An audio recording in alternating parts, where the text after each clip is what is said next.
Didukung oleh Kokita.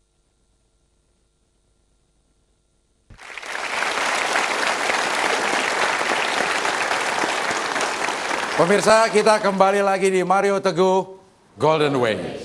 Dan kita masih membahas tentang tidak mungkin tapi bisa. Saya mau bertanya ke Pak Mario Teguh. Ada beberapa hal yang selama hidup saya impikan aja dulu enggak. Tapi ternyata terjadi sekarang. Betul. Misalnya berdiri di samping Pak Mario. Saya mengimpikan duduk sebenarnya. Tapi di sini nggak ada ya. Tapi berdiri aja juga sebenarnya saya tidak pernah mengimpikan. Tiba-tiba saya ada di sini. Itu sesuatu yang menurut saya sesuatu yang tidak mungkin tapi terjadi. Gimana menurut Pak Mario? Pertanyaan yang baik sekali Mas Abdel, sahabat-sahabat saya yang baik hatinya, kehidupan ini punya satu sifat yang menguntungkan kita. Sifat dari kehidupan kita ini adalah tahu, tempe. Tahu, ya. Tahu. Nih, tahu-tahu sudah di sini. Tahu-tahu jadi komik yang terkenal di Indonesia, tahu-tahu. Setiap orang itu tahu-tahu. Tahu-tahu. Syaratnya utun. Ini bahasa Jawa itu. Teratur, ajek, ikhlas dari yang kecil, asal dilakukan, day in, day out, every day. Tahu-tahu. Nah, tahu-tahu tidak bisa terjadi kepada orang yang sedang tidak melakukan sesuatu. Good things come to those who wait.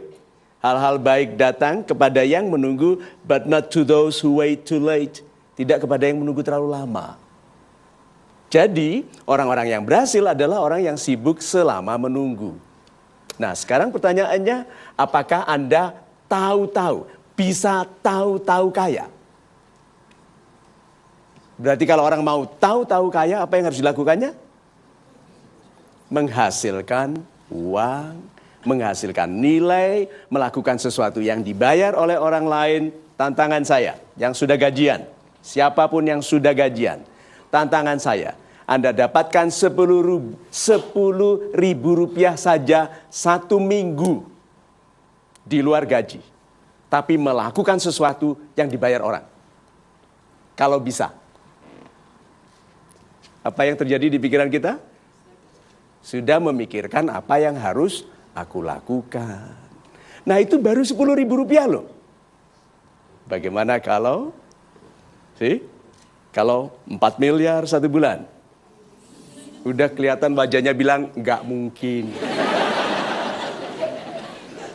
Itu kan? So, Mas Abdel, kalau gitu yuk kita ikhlas dulu menginginkan sesuatu. Kalau memang 10.000 itu kecil tetapi besar tantangannya, lakukan itu dulu. Saya betul-betul mengundang Anda untuk mencoba 1 minggu dapatkan 10.000 rupiah dari melakukan sesuatu yang dibayar orang. Itu. Super sekali jawaban Pak Mario. Sekarang saya langsung berikan kesempatan lagi kepada Anda yang hadir di sini untuk bertanya. Silakan. Salam super. Salam super Bapak. Saya Oscar dari Ciledug. Yang ingin saya tanyakan, seorang anak muda yang paling sering dikeluhkannya adalah saat berencana ingin melakukan sesuatu, bagaimana jika nanti saya jatuh? Bagaimana jika nanti saya gagal? Sehingga mereka mempersiapkan agar nantinya tidak jatuh. Tetapi ada sebuah nasihat yang mengatakan bahwa persiapan yang paling penting itu bukan bagaimana nantinya jika kita jatuh, tetapi bagaimana jika kita bisa melambung saat kita jatuh nanti gitu Pak. Nah, itu persiapan seperti apa yang bisa membuat kita melambung lebih tinggi nantinya saat kita jatuh Pak? Terima kasih Pak, salam super. Super, terima kasih.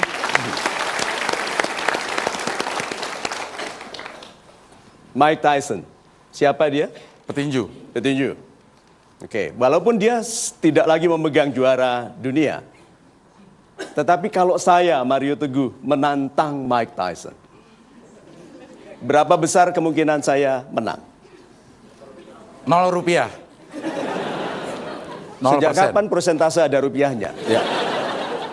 Kalau di DPR biasanya persentase rupiah ya. Saya calon anggota DPR ya. Oke. Ya. Berapa persen kemungkinan saya menang melawan Mike Tyson? Berapa persen? Atau nggak usah, 1% ini bersahabat sekali. Oke?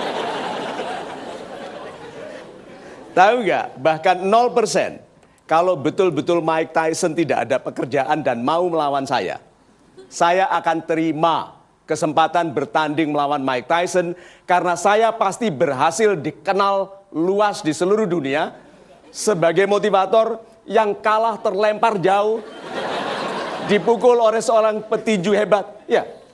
Dan saya akan dipanggil ke Larry King. Larry King itu di interview, Mr. Tegu, tell me what made you so stupid? Gagal besar yuk. Gagal besar. Jadi orang kecil saja mengeluh karena kemungkinan gagal. Gampang. Mana penghormatanmu kepada penciptaanmu? Coba. Baru pekerjaan kecil, gaji kecil, takut gagal. Come on. Inginkan yang besar, coba yang besar, dan kalau gagal, lebih terhormat orang gagal karena mencoba sesuatu yang besar. Persiapan terbaik untuk gagal itu adalah kesediaan untuk gagal. You will once or twice fail. Terima, ini caranya ya. Terima bahwa saya akan gagal dan kalau gagal saya move on. Orang yang tidak menerima kemungkinan gagal, galaunya lama. Padahal argo kehidupan berjalan terus.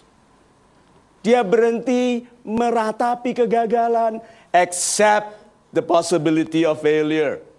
Terima kemungkinan gagal. Kalau gagal, terima dengan ikhlas, senyum, move on. Itu.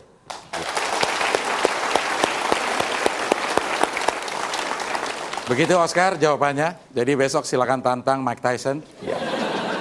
Dan di hari berikutnya saya akan mengibarkan bendera kuning di depan rumah Pak Oscar. Ya. Baik, sekarang waktunya untuk polling. Silakan Anda persiapkan alatnya. Kita akan sama-sama ikuti polling. Dan apa yang akan Anda jawab, pertanyaannya akan disampaikan oleh Pak Mario Teguh. Dan akan dibaca oleh saya. Apa yang akan Anda lakukan untuk merasa damai dengan cita-cita Anda yang Anda rasa terlalu tinggi? A. Menurunkannya supaya lebih pasti tercapai. B. Tidak menetapkan cita-cita apapun supaya tidak kecewa. Mungkin maunya kecewe. C. Tetap bercita-cita tinggi tapi minta jimat anti gagal. Ya, silakan dijawab pollingnya A, B, atau C. Kita akan segera mengetahui apa saja jawaban Anda, berapa banyak A, berapa banyak B, dan berapa banyak C. Namun kita harus break dulu, nanti kita akan kembali lagi. Tentunya tetap di Mario Teguh Golden Ways. Tapi tingkatkan kualitas pribadi supaya pantas bagi cita-cita yang tinggi. Masuk akal? Tadi saya diajarin, kalau nunjuknya itu bukan dari bawah begini.